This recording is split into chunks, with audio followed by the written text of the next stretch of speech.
tardes, licenciado. Buenas tardes, licenciado. Buenas tardes. Vamos a continuar con nuestra clase. Solo permítame un segundito. Ahí está con algo con la luz. Bueno, ahí está. Bueno, un gusto saludarles. Vamos a continuar con nuestra clase. Igualmente les deseo que hayan pasado unas felices fiestas con su familia. Ya están las notas.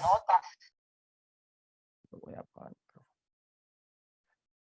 Ya les compartí las notas de cómo les fue en el primer parcial, el cual tenía un valor de 40 puntos. Pues les fue más o menos. A muchos de ustedes, pues no leen instrucciones, creo yo.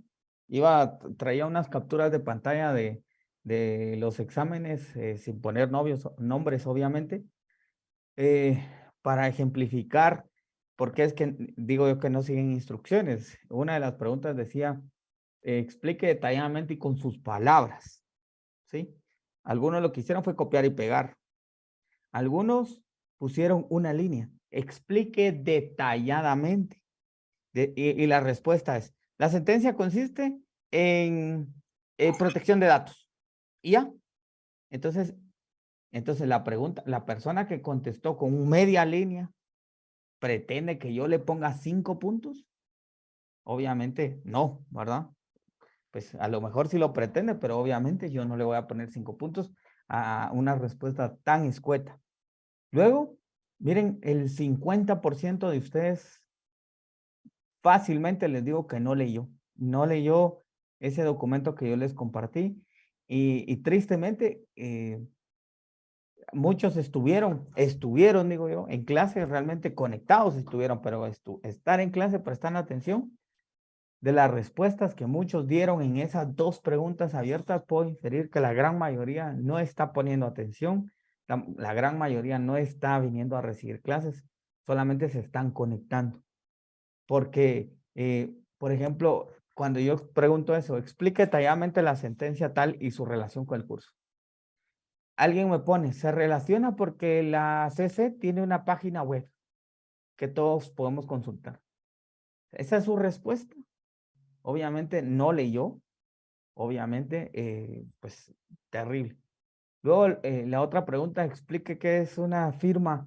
Miren, de verdad que me sentí mal al leer las respuestas y me dieron ganas de ya no compartirles ningún documento de nada para el examen porque se atienen a que como ahí comparten un documento y como es en línea y como le voy a preguntar a mis amigos y etcétera, de verdad que muy mal y auguro que muchos van a perder porque de verdad que les fue terrible y el examen final no viene nada de completar ni falso y verdadero, sino de escribir, de explicar cosas, ¿verdad? De analizar cosas. Y pues, obviamente, como no están poniendo atención, no están viniendo a clases, entonces, y no les voy a compartir nada más, ningún otro documento, pues ahí a ver qué hace. Pero bueno, sigamos con... Buenas tardes, disculpe que la interrumpa. Hola, Rosy, buenas tardes. Solo para darles un comunicado que me acaban de llegar de coordinación, es respecto a lo de la asistencia, ya que se acerca el examen final, estábamos revisando que muchos sí no se conectan y llenan la asistencia. Yo llevo el control de los que se conectan, entonces coordinación llegó al punto de que para los que no estén conectados, los que no se conectan, no les van a hacer llegar el examen final porque dicen que solo llenan la asistencia y pues pasan las respuestas del examen y porque se presentó un problema con otra sección, por eso fue que coordinación tomó la decisión de que los que tengan dos inasistencias sin justificación no van a tener derecho al examen final y también por lo tanto le tengo que hacer llegar el listado de los quienes sí se conectan y aparte del que coordinación tiene para ir comparando si realmente se están conectando, porque también dijo de que no les iban a dar los 20 puntos de lo que era lo de la asistencia, porque se estaban solo llenando los formularios y estaban exigiendo formularios para poderlos llenar. Entonces, para que sea de su conocimiento también, ¿verdad? Porque con una sección pasó ese problema de que tuvieron que cancelar el examen porque muchos estaban creando grupos y creo que un auxiliar fue el que hizo llegar la información con coordinación. Entonces, para que tome muy en cuenta usted también esta información, licenciado. Muchas gracias, Rosy, muy amable. Bueno, y sí, a la gran mayoría pues está haciendo eso, yo lo detecto acá y es algo que no estaba pasando antes, ¿saben? Yo tengo de estar dando clases acá en la USAC, ya voy para 6, 7 años y de estar dando en línea los 3 años y el semestre pasado y este semestre, de verdad que terrible lo que están haciendo la mayoría. No están poniendo atención, miren, uno se da cuenta en los exámenes porque yo doy procesal civil también y pues en procesal civil es analizar cuestiones, ¿verdad? Analizar casos, ya van en el 8º semestre y un nivel de análisis pobre, un nivel de redacción paupérrimo. Entonces, están muy mal la mayoría. Entonces, cuestiones relativas al examen, vamos a hablarlas al final. Si alguien tiene alguna duda, si quiere revisión, si quiere cualquier cuestión, con todo gusto. Pero insisto, jóvenes, no estaba así esto, está de verdad cada día está peor con las personas que están en línea, no están poniendo atención, están haciendo cualquier otra cosa menos poner atención a sus clases. Yo creo que no están valorando el hecho de que estamos de alguna u otra forma en medio de esta pandemia dando y recibiendo clases en línea. Muchos no están valorando ese esfuerzo y se están aprovechando de la situación. Pero bueno, ya la conciencia de cada quien y ahí en los exámenes, en las fases públicas privadas, a ver cómo les va y luego en los siguientes cursos, cuando ya lleguen al 8º, 9º, 10º, donde ya es más de analizar, ¿verdad? Y pues si uno no tiene cimientos previos, pues nos va mal. Entonces, continuamos. Pero bueno, el día de hoy vamos a hablar acerca de la propiedad intelectual. La semana pasada, el último día, el jueves, estuvimos conversando acerca del comercio electrónico. Y pues del comercio electrónico, al finalizar la clase decíamos que habían cuestiones que tener en consideración. No era únicamente el negocio jurídico, sino que para todo lo relativo a comercio electrónico hay que tener en consideración cuestiones como, por ejemplo, asumir una estructura legal. Eso significa tener una forma de comerciante, ya sea individual o colectivo. Hacía falta también el tema de los impuestos, hacía falta también el tema de la protección al consumidor y también había un tema de la protección de nuestras creaciones, ¿verdad? En ese sentido, pues el día de hoy vamos a hablar de la protección del software, del hardware y de los nombres de dominio. Todo esto entra en el ámbito de la propiedad intelectual. La propiedad intelectual es un ámbito bastante amplio, el cual contempla la protección que se le da a la creación humana, al invento, a la inventiva humana y pues la tutela legal que debe tener la misma. En ese sentido, básicamente, la propiedad intelectual se divide en 2 grandes áreas, que serían los derechos de autor y la propiedad industrial. Del lado de los derechos de autor está básicamente el conjunto de normas jurídicas y principios que afirman los derechos patrimoniales y morales sobre la creación de una obra literaria, de una obra artística, de una obra musical, de una obra científica, de una obra didáctica, esté publicada o sea inédita. ¿Esto qué significa? Bueno, obviamente el ser humano constantemente está inventando, está creando alguna cuestión, una herramienta que le pueda servir, ¿verdad? Dentro de las creaciones humanas están las creaciones artísticas. Dentro de estas, pues la literatura, alguien que escribe un cuento, que escribe un poema, que escribe una novela o que escribe un texto científico. Esta persona utilizó su inventiva, su conocimiento, investigó, o sea, trabajó, las ideas que plasmó en ese texto son suyas, ¿verdad? De alguna u otra forma, pues, las ideó y las pudo plasmar, ¿sí? Esa persona que utilizó su tiempo, su intelecto para plasmar su conocimiento en un texto, pues podría ser que lo quiera explotar económicamente, quisiera vender ese libro para que otras personas más lo conozcan. Esos serán los derechos patrimoniales que tenga esta persona sobre esa obra. Ah, pero Entonces, ¿qué son esos derechos morales? El autor de esa obra podrá explotar económicamente la obra por un determinado lapso, por un determinado periodo de tiempo. Pero al finalizar ese periodo de tiempo, pues ya no goza de esa protección. Ya cualquier persona podría explotar esa obra, creación de esta persona, pasa a formar parte del conocimiento de la humanidad y cualquier persona lo podría explotar económicamente. Pero entonces, el derecho moral es aquel derecho inalienable, imprescriptible, que reivindica en todo momento al creador de una obra. Un ejemplo de esto con un texto sería Romeo y Julieta, ¿verdad? Es un libro de William Shakespeare. William Shakespeare, imaginemos que en aquel momento hubiera existido algún registro de propiedad intelectual, pues lo hubiera protegido por un periodo de tiempo. A lo mejor 20, 30, 50, 100 años, ¿verdad? Pero al finalizar ese lapso, cualquier otro lo puede explotar. Actualmente ustedes ven que hay muchísimas editoriales que están explotando esas obras universales. Y obviamente no están pagando ninguna especie de regalía porque ya forman parte del conocimiento humano. Entonces, el derecho patrimonial pues ya no tiene protección exclusiva, pero moral sí. Ese será toda la vida, siempre es inalienable, no prescribe, reivindica al autor.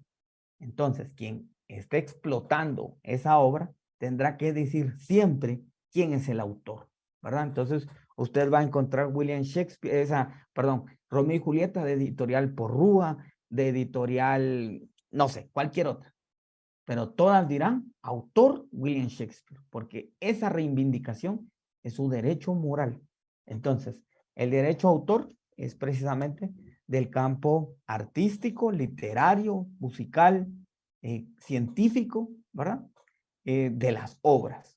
Bueno, esos son los derechos de autor. Y la propiedad intelectual, y la propiedad industrial, pues igual, la propiedad industrial es parte de la creación del intelecto humano, ¿sí? Entonces, pero que está enfocado a la explotación industrial o comercial de los bienes que se creen. En ese sentido, la propiedad industrial es un conjunto de derechos que puede poseer una persona física o jurídica sobre una invención, ¿verdad? Sobre una invención, un invento, un objeto.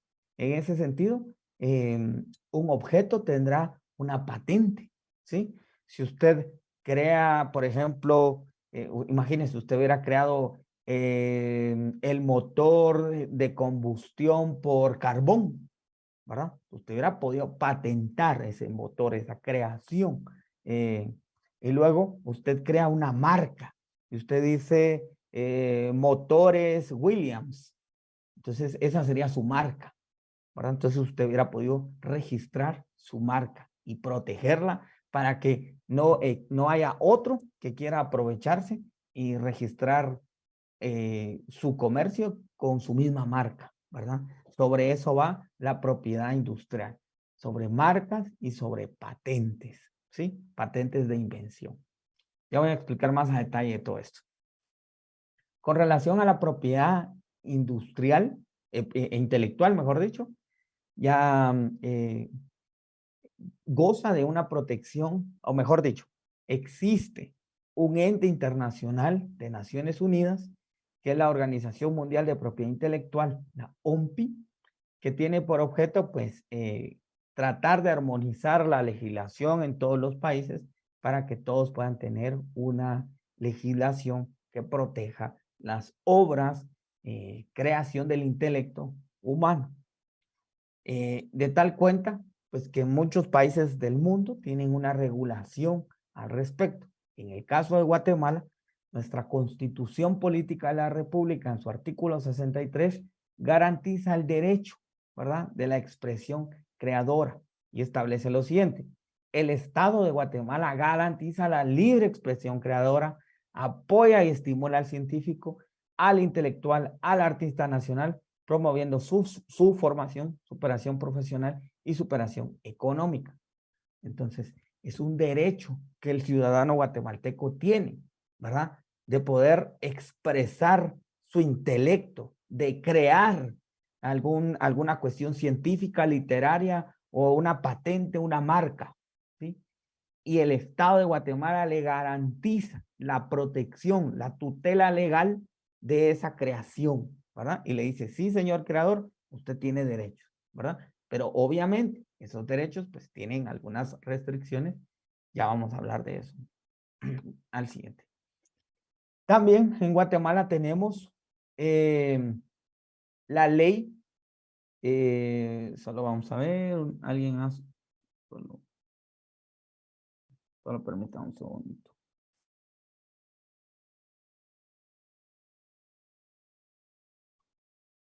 Ok, entonces, la ley, y además en Guatemala tenemos dentro de la regulación la ley de derechos de autor, que es el decreto 33-98, y la ley de propiedad industrial, el decreto 57-2000. Vamos a ampliar algunos temas que nos interesan de estas dos leyes.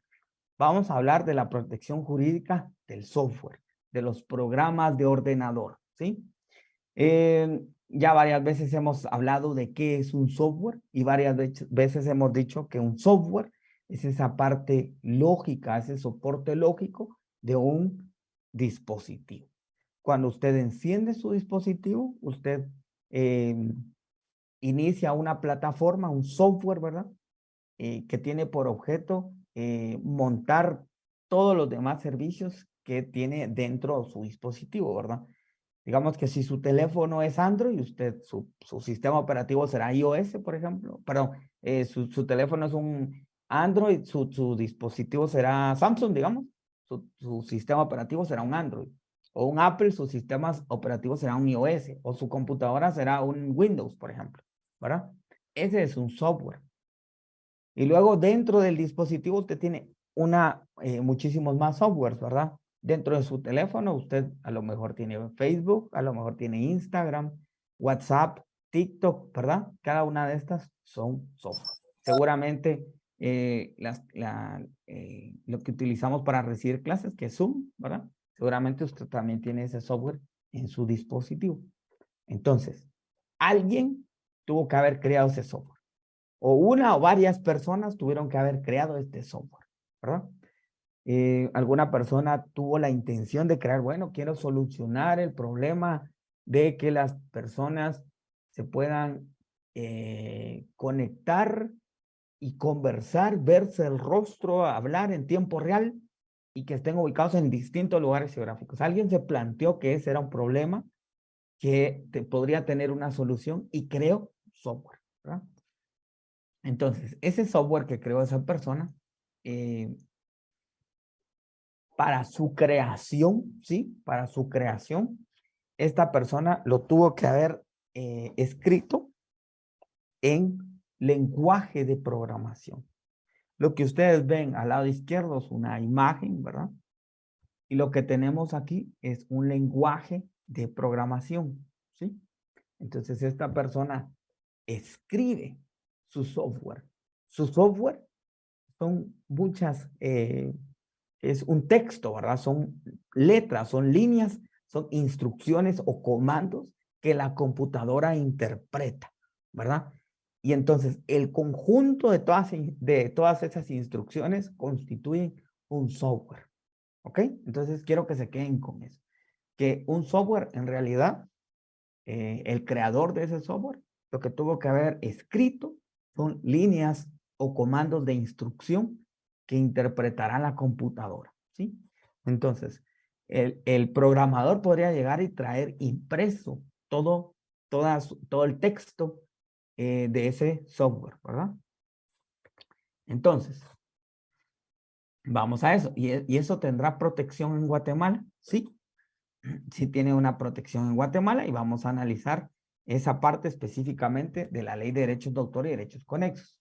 Entonces, el artículo 1 de esta ley establece que la ley es de orden público y de interés social. Ya veíamos por qué, deviene de la Constitución Política y de una garantía que que todos los ciudadanos tenemos, ¿verdad? Tiene por objeto la protección de los derechos de los autores de obras literarias y artísticas, de los artistas, intérpretes o ejecutantes, de los productores de fonogramas y de los organismos de radiodifusión. Entonces, básicamente, esta ley tiene por derecho la protección de las creaciones literarias, artísticas y científicas. Entonces, y el software, entonces el software dentro del, tiene un campo de protección similar al de las obras literarias. ¿Por qué? Ya les decía, que un software son líneas o comandos de instrucción interpretadas por una computadora, razón por la cual la ley le da la misma protección que a una obra literaria. Entonces, esta misma ley, en su artículo 4, en el apartado de definiciones, nos da una definición de un programa de ordenador y nos dice que un programa de ordenador es una obra constituida por un conjunto de instrucciones expresadas mediante palabras, ¿sí?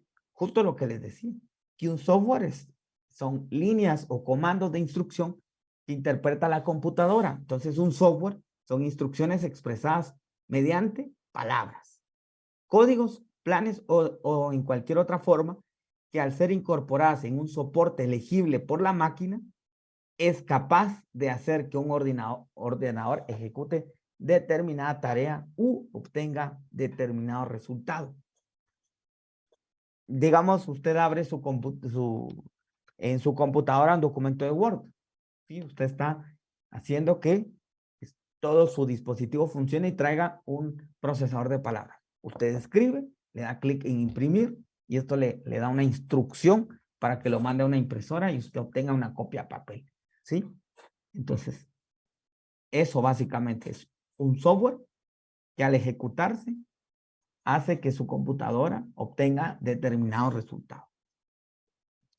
Entonces, en ese orden de ideas, el artículo 15 de la ley establece que se consideran obras a todas las producciones en el campo literario, científico, artístico, cualquiera que sea su modo o forma de expresión, siempre que constituya una creación intelectual original.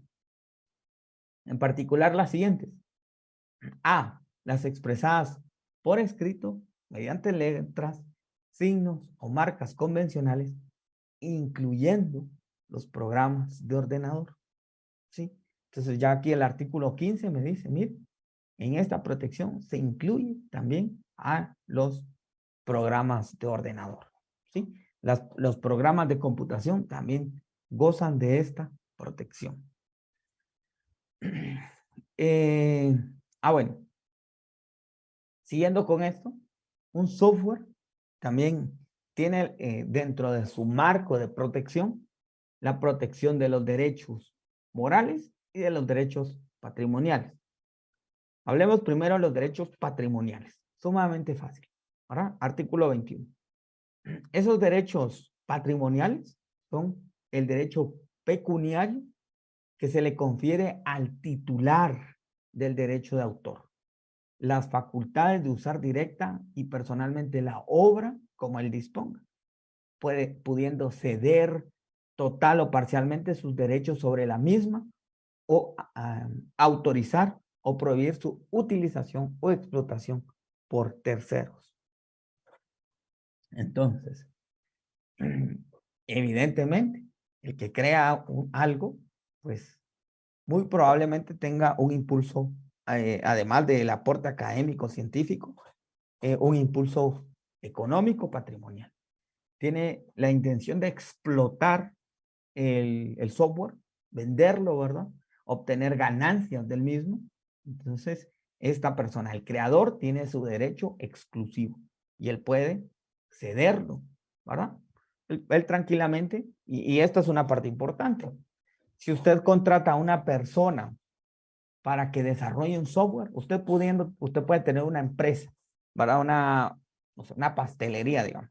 Usted contrata a una persona para que cree un software que le va a automatizar tareas, ¿verdad? Que va a tener las recetas y va a automatizar la forma en que se hacen los pedidos, las entregas, etcétera, ¿verdad? Entonces, es un software suyo. Usted contrata a esta persona. Entonces, cuando usted lo contrata, esta persona le está cediendo a usted la explotación total del software, ¿verdad? Para que usted lo pueda explotar. Usted lo puede revender inclusive. Pero entonces el derecho patrimonial será del que lo contrató, pero el derecho moral no. De tal cuenta que usted siempre debería decir quién es el creador de la obra. Ahora vamos al derecho moral.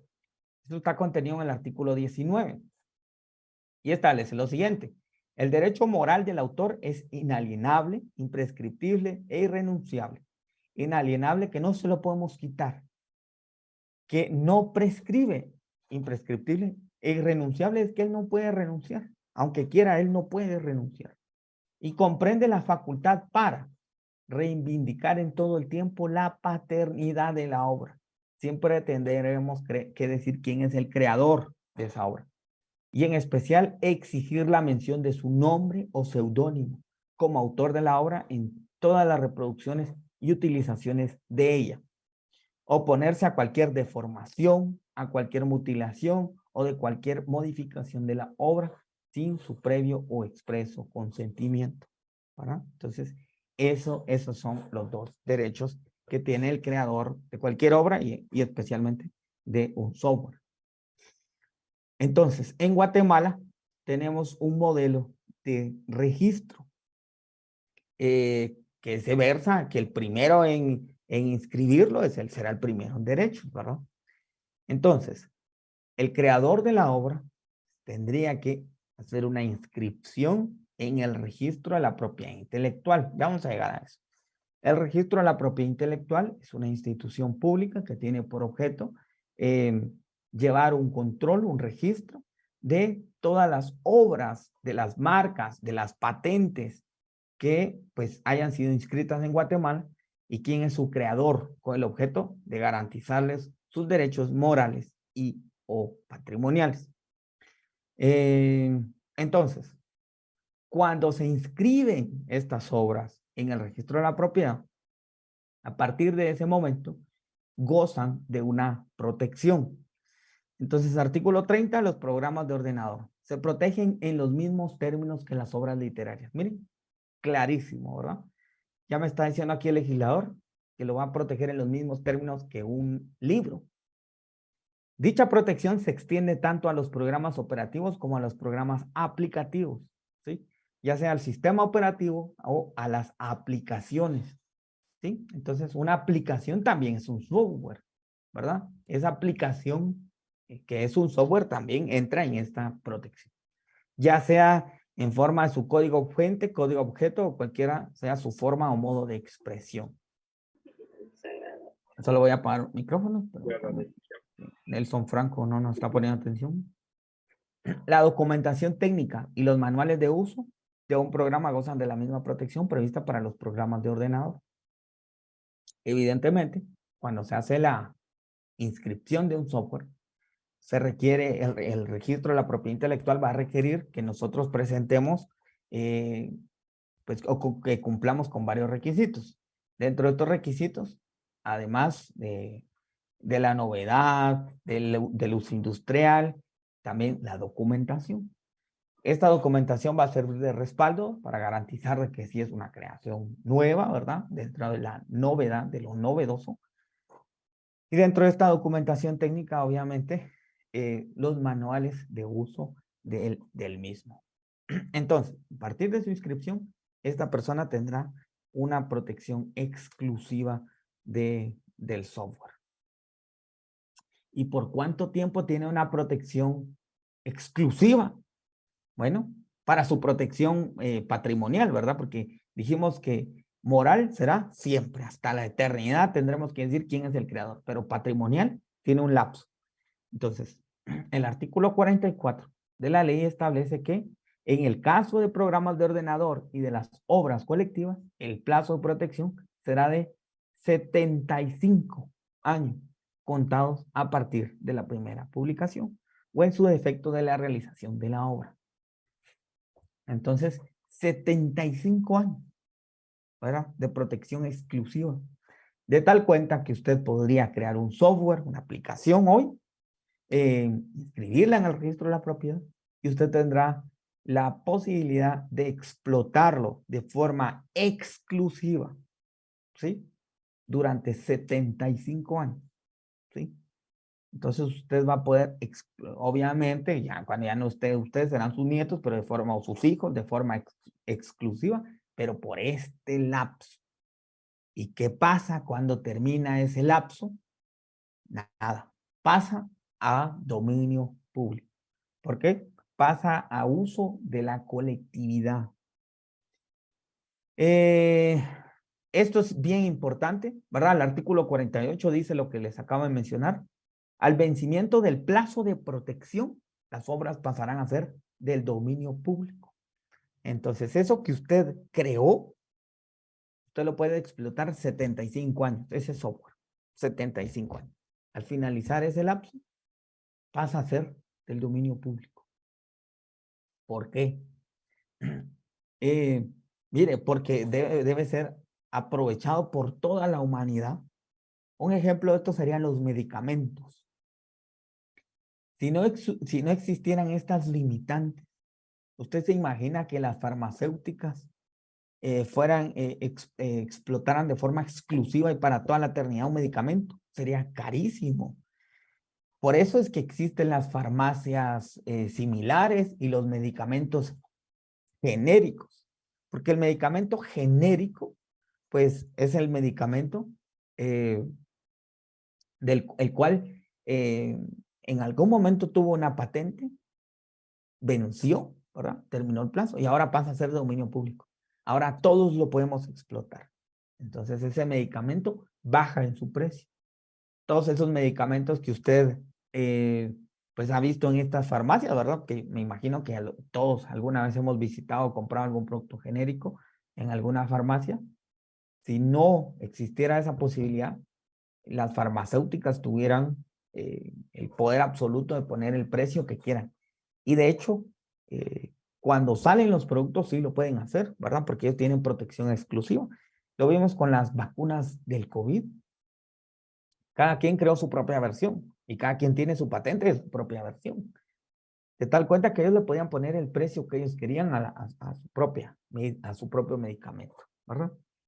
Cuando pasen el tiempo de protección de estos medicamentos, pues ya será explotable por otros. Entonces, la pregunta aquí que yo hacía es, si el software tiene una protección de 75 años y después de esa protección pasa a ser de dominio público, ¿cuándo podremos utilizar el Windows 2000 sin licencia? Que podamos instalarlo en nuestra computadora sin licencia y sin que nadie nos reclame nada. En el año, ¿cuándo podríamos instalar el software Office 2000? Tendría que ser hasta el 2076, ¿verdad? Porque tiene 75 años de protección. Y a lo mejor en el 2076 no nos sirve de nada este Office, pero bueno. Entonces, como ven, aquí resumiendo, sí existe en Guatemala la posibilidad de proteger un software, ¿sí? De registrarlo en el registro correspondiente y a partir de eso tener una protección exclusiva. ¿Y qué pasa? Si alguien hace una copia de mi software, alguien lo empieza a vender, ya vimos que existen algunos delitos que están tipificados en nuestra legislación que protegen al creador, ¿verdad? Un par de delitos informáticos que vimos y el otro de la protección contra la piratería, que es delitos cometidos contra la propiedad intelectual o propiedad industrial. Ahora vamos a la protección jurídica de los dispositivos. Los dispositivos, cuando hablamos de dispositivos, estamos hablando del hardware, ¿verdad? Cuando hablamos del hardware, estamos hablando de una patente. Siguiendo en ese orden de ideas, alguien tuvo que haber inventado, de la misma forma que inventaron un software, alguien tuvo que haber inventado el dispositivo físico. Por ejemplo, el ventilador de las computadoras. Todas las computadoras tienen un ventilador con el objeto de regular la temperatura de todo lo electrónico que tiene adentro. Cuando nacen las computadoras tenían unos grandes ventiladores. Cuando Steve Jobs pasa a querer vender computadoras portátiles, uno de sus grandes retos era conseguir un ventilador pequeño con la potencia suficiente de enfriar el dispositivo y que no hiciera ruido. Entonces busca a alguien que creara ese dispositivo, ¿verdad? Ese alguien crea este ventilador potente, pequeño y sin ruido, adaptable a las laptops, y esa persona pudo haber registrado ese ventilador para computadoras personales y gozar de una protección exclusiva de ese modelo de ventilador. De eso va la ley de propiedad industrial. Entonces, la ley tiene por objeto la protección, estímulo y fomento a la creatividad intelectual, que tiene aplicación en el campo de lo industrial, como esto, y lo comercial. Con respecto a lo comercial, podemos hablar de las marcas, ¿sí? Un ejemplo de esto son Office, ¿verdad? O Microsoft, o Apple Macintosh. Estas son marcas comerciales que también tienen la posibilidad de ser protegidas para que nadie más las explote, ¿verdad? Igual como pasa con los demás artículos, la ropa. Por ejemplo, la marca Puma tiene una protección a su marca. Entonces, alguien quiere crear un producto y le quiere poner ese logo, pues está en el riesgo de que sea perseguido por la comisión de un delito en contra de la propiedad industrial. Y es por eso que hacen otras cosas como fuma o otras cosas, ¿verdad? Similar. Pero bueno, de esto va esta ley de propiedad industrial. En el artículo 4, como Pumba. En el artículo 4 tenemos la terminología. Veamos algunos conceptos básicos, algunas cuestiones específicas. Una marca. La marca es un signo distintivo, figurativo, tridimensional o mixto, perceptible visualmente, que sea apto para distinguir los productos o servicios de una persona individual o jurídica de la otra. O el signo distintivo, cualquier signo que constituya una marca, un nombre comercial, un emblema, una expresión, una señal de publicidad, una indicación geográfica o una denominación de origen. Lo que ustedes ven ahí, Microsoft. Microsoft es la marca, pero su signo distintivo es ese cuadrito, ¿verdad? O McDonald's. McDonald's es la marca, pero su signo distintivo es una M amarilla en un fondo rojo. Entonces, ambas hacen referencia a un producto, ¿verdad? A una serie de productos de esa marca que requieren una protección. Y estas marcas tienen una protección a partir de su registro, en el registro de la propiedad intelectual, de 10 años de vigencia a partir de su inscripción. La ventaja de estas es que es renovable, ¿verdad? Y se puede renovar por periodos iguales y sucesivos de 10 años, ¿verdad? Entonces se puede ir renovando cada 10 años, cada 10 años, cada 10 años. Entonces, usted no podría venir y crear su venta de hamburguesas y ponerle el nombre McDonald's. Usted no podría, porque usted estaría violando la marca de esta empresa. Entonces, podría estar cometiendo algún delito, apropiándose de alguna marca o del signo distintivo de estas. Bueno, con este tema de derecho mercantil, miren, jóvenes, es bien bonito, es bien amplio. Pónganle mucha atención porque se paga muy bien además.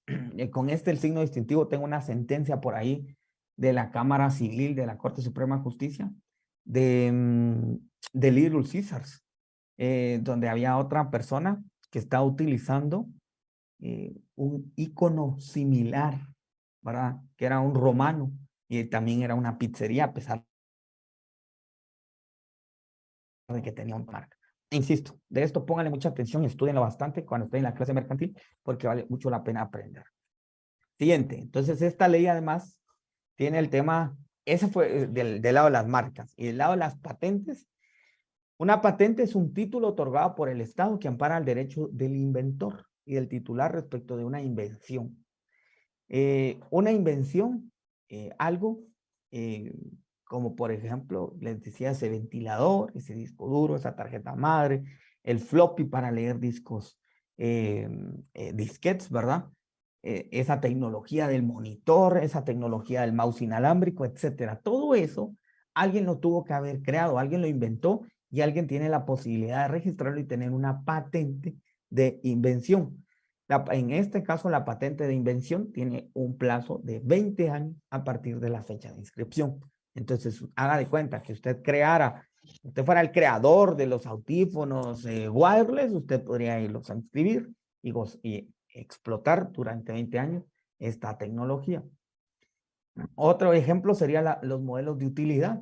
Y un modelo de utilidad, pues, es una innovación a algo existente. Este, por ejemplo, era un encendedor, ya existía el encendedor. Le incorporó un destapador, entonces le está agregando una innovación a algo que ya existe. Eso, por ejemplo, podría aplicar a las memorias RAM. Existieron las memorias RAM de un tamaño y conforme fue pasando, las posibilidades tecnológicas lo permitieron, fue reduciendo su tamaño. Entonces, no es algo nuevo, sino que es una mejora, es una innovación a algo existente, ¿verdad? Entonces, la creación de un dispositivo también goza de protección. En este caso, es de 10 años. Para gozar de esa protección, nosotros tenemos que registrar en el registro de la propiedad intelectual la creación de un software o de un hardware, ¿verdad?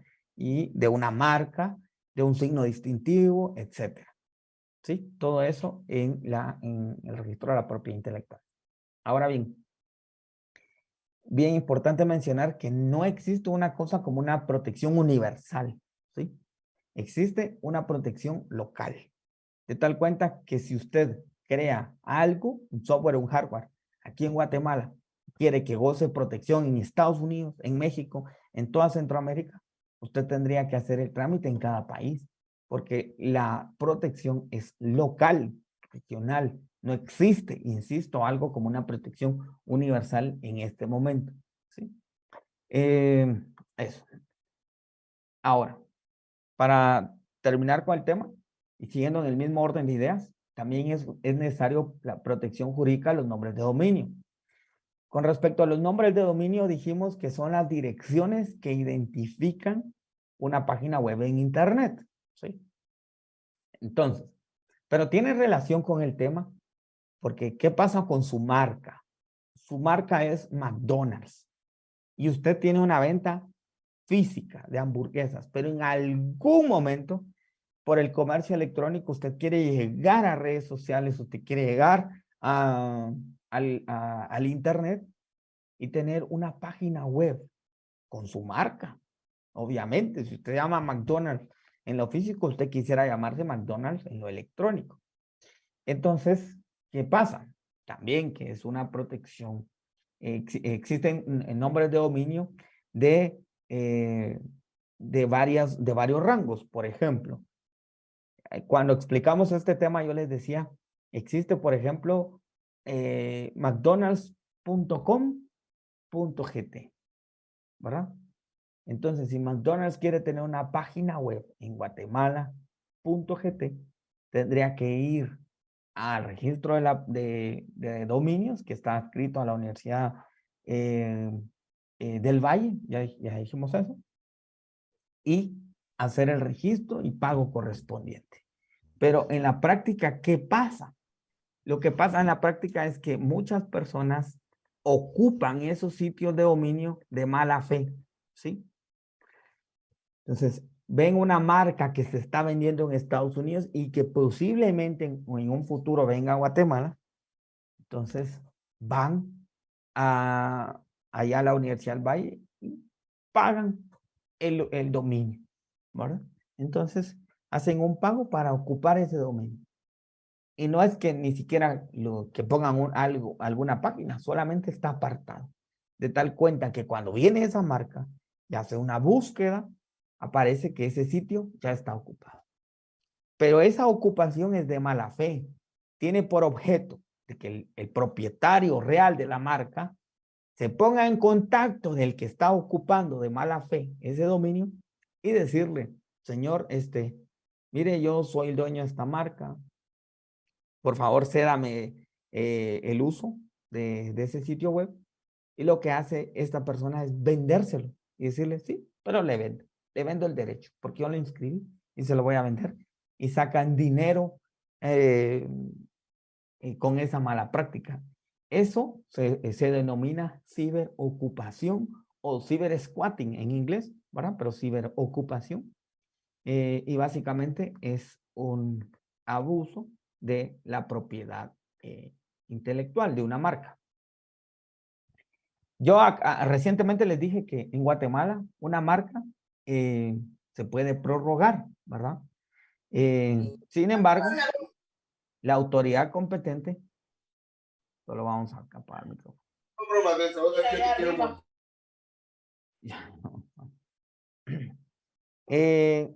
Puede cancelar si no se usara la marca durante un periodo de tiempo. Pero en cambio los dominios, yo lo puedo reservar y no usarlo nunca, ¿verdad? Porque no existe una regulación al respecto. Nadie me obliga a utilizarlo. Yo solo lo aparto y si quiero lo uso y si quiero no lo uso. Entonces, ¿cómo solucionamos ese problema de la ciberocupación? En Guatemala nosotros podemos ir al registro de dominios adscrito a la Universidad del Valle de Guatemala y pedir, ¿verdad? Que citen a la persona que tiene ocupado ese sitio de dominio para conciliar, ¿verdad? Citan a la persona y pues mediamos o conciliamos, ¿verdad? Con el objeto de encontrar una solución, una amigable solución. Pero el problema es que el dueño de ese sitio no está obligado a asistir y el registro de dominios en Guatemala no se lo puede quitar. Entonces, ¿qué habrá que hacer? Ir al arbitraje internacional. Y para el respecto, cuando explicamos el tema del Internet, yo les dije que existía una organización denominada ICANN, que es la Corporación de Internet para la Asignación de Nombres y Números. O también a la Organización Mundial de Propiedad Intelectual, la OMPI, a cualquiera de las dos, y podemos plantear un arbitraje de ciberocupación, ¿verdad? Entonces, cualquiera de estas dos cita a la persona que tiene ese nombre de dominio y si lo puede apercibir de que en caso de que no se presente, le van a quitar el dominio. Entonces, ya existen procedimientos para solucionar ese conflicto. Entonces, si esta persona no demuestra que es poseedor de buena fe y no o no comparece al arbitraje, le van a quitar el dominio. Y pues, tanto el ICAM como la OMPI le pueden ordenar al registro de dominios en Guatemala la cancelación, cesión o cambios en el nombre de dominio, ¿verdad? Entonces, de esa forma solucionamos. Bueno, entonces aquí yo ponía el procedimiento, pero bueno. Hasta ahí dejamos el tema del día de hoy. Mañana vamos a hablar acerca de la facturación, de la factura electrónica. Terminamos con algo de los contratos electrónicos y hasta ahí el contenido del curso. No sé si alguien tiene alguna duda, alguna cuestión que compartir y si no, dejamos la clase hasta acá. Vamos a leer el chat.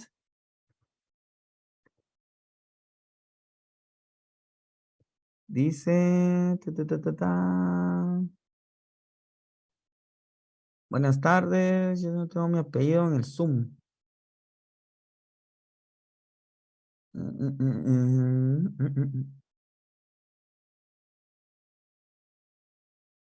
Dennis Mike dice. Bueno, vamos a ver. Bueno, listo, no hay tantas preguntas acá.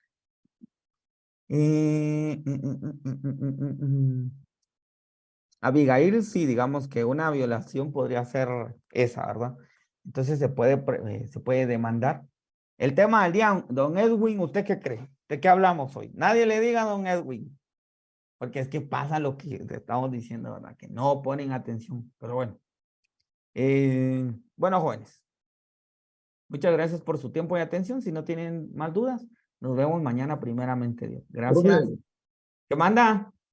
fíjese que me sacó un ratito tal vez en ese momento dijo usted algo sobre el tema, pero No, me sacó un hombre, rato, hablamos toda la clase de lo me entró mismo una de llamada, la... me entró una llamada, entonces me sacó, se me baja el volumen del teléfono y tengo que volver a salir y volver a entrar. Hablamos de la propiedad industrial, de la propiedad intelectual, de la protección del Sí, software. yo sé todo lo que se habló, lo que no sé es el tema. Propiedad industrial le puede poner o protección de software o protección, porque hablamos de los tres temas, ¿verdad? Entonces, Va, ajá. licenciado. Bueno, Muy bueno, bien. bueno, jóvenes.